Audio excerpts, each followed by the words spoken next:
Hello and welcome to my channel. My name is Briöna Jolie. This is the time of the month where we honor and look to the new moon for messages and insight, receiving shamanic messages. I am a shamanic practitioner, so all of these messages are interpreted through a shamanic lens, and they also introduce different aspects of Norse magic, which is known as Seidr. So to get into it, I will start with the first piece of this message, which always includes me going outside on a hike to receive messages and sharing them with you here.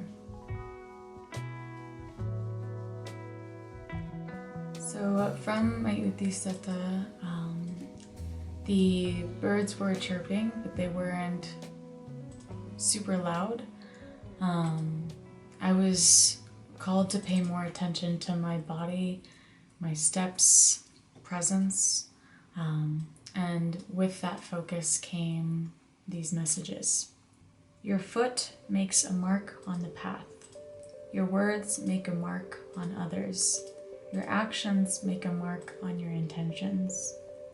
Pay attention to how you will yield these tools, whether it be a wand or the hand, connected to your art or connected to the heart.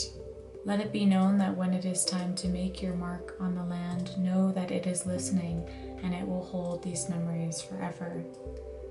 So if you were given the choice, how would you like to leave your mark? And what tools would you use to leave it?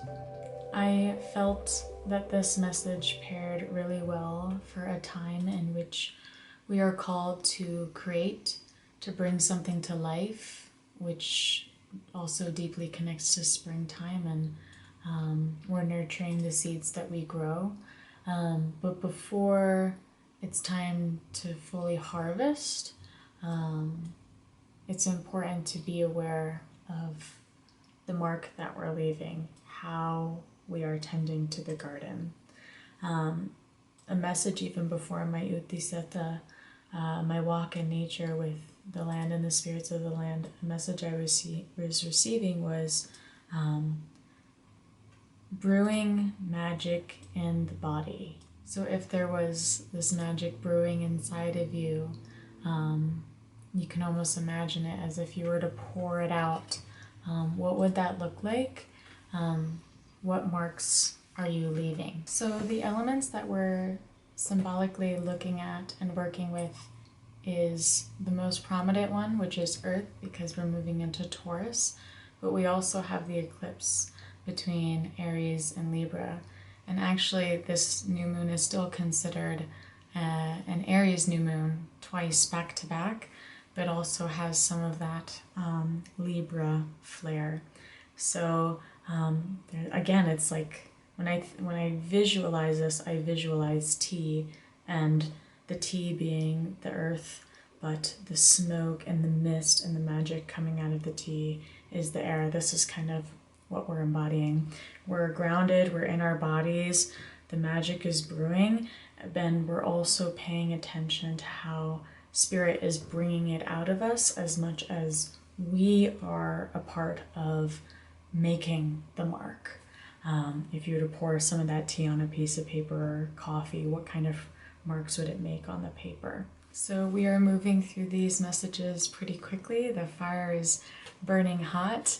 The tea is ready to go, so I'll bring you into the next phase of this, which is channeling in the Akashic Records, but channeling Galdr, which is Norse magic, specifically song charms, song chants, and spells through channeled songs that will just naturally come through for me for messages for this new moon as I go into the records.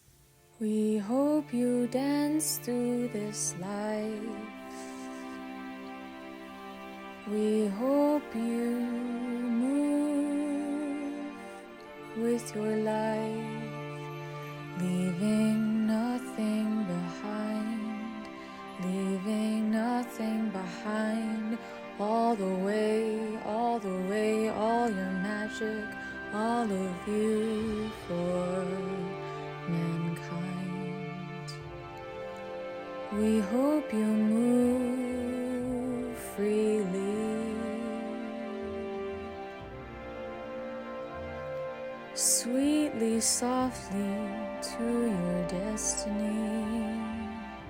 No, you are not chained here, but know there is a path to find. Through the way, we hope you connect with the divine, with the divine.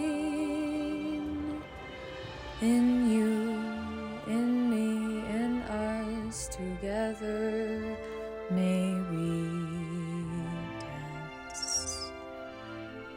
May we dance. This last part of receiving these shamanic messages, I like to use the runes, which are ancient Nordic symbols, which hold medicine, sound frequency, and different energy. I will read the top as the most important one to take with you, to work with throughout now till the next new moon. And the other ones just kind of help us utilize it better or tell the story of why we might want to work with this energy a little bit more. So the question that I asked the runes, the gods and goddesses, and our positive ancestors were, what medicine should I connect to as a tool and support to guide us through these eclipses and into the new moon? Our first and most prominent rune is Wonjo. It is in a horizontal blocked position. So what this rune asks us as a rune of being seen by spirit, of showing up basically in our uniqueness. It represents a flag, so you can almost see the flag as you. When it's in this position, this is a push to clear any way or anything, any belief, any fear that makes us feel disconnected or hidden from spirit. To come together with spirit is so important, to work with one another, to feel seen by one another, on both ends and both sides. How can we bridge the gap for those of us who are working on this, between us and the spirit, or us and the unseen realms? That this medicine will really help us with these messages and to navigate the eclipse season. Some of us may resonate with that deeply if that's a part of your spiritual practice or place in your path where you haven't ventured off to. Or for others, it might feel like, well, I feel like I have a really deep connection with spirit. I feel seen by spirit. I work with spirit closely. For those people, because this would be myself included, maybe there's a new aspect or a new way in which this can be done that hasn't been done before. So some pieces to look at in which we tell this story. We have Manas, the rune of humankind, humanity, and it's almost in a reverse position. And this is just basically saying to sharpen our social skills. So if we're talking about spirit, sharpen the way in which you communicate with spirit. Refine the way that you allow spirit to channel through you, or you communicate and channel with spirit. This might definitely have something to do with how we make our mark, our words really being received the way that we thought we intended them to. We also have Briöna in reverse. Briöna in reverse, as this rune represents birth, new beginnings, mother energy. It's shedding, it's death. It's going through a cycle of clearing and cleansing. I would simply say allow this to happen. Maybe it's shedding an old identity, which we might have clinged on to and hold on to because it felt safer to be seen or walk or talk in this way, but really that's not our true self. And the last piece to tell this story, which is Awaz. This is actually one of the only runes that showed up the most upright. And this is the rune of partnership, the rune of balance. This is finding folks, finding people, possibly even finding a mentor that you really resonate with, that can help you, support you, who sees you as your true self, to help you through this rebirthing process, to help you see yourself better, and to show up more authentically, because this person in your life fully sees you. So it's connecting with those who fully see you so you can see yourself better. With that being said, thank you to the runes. Allow these to integrate and find ways in which you feel called to work with them. Thank you so much for being here with me to receive these new moon shamanic messages. I love how these touch every single one of you so differently.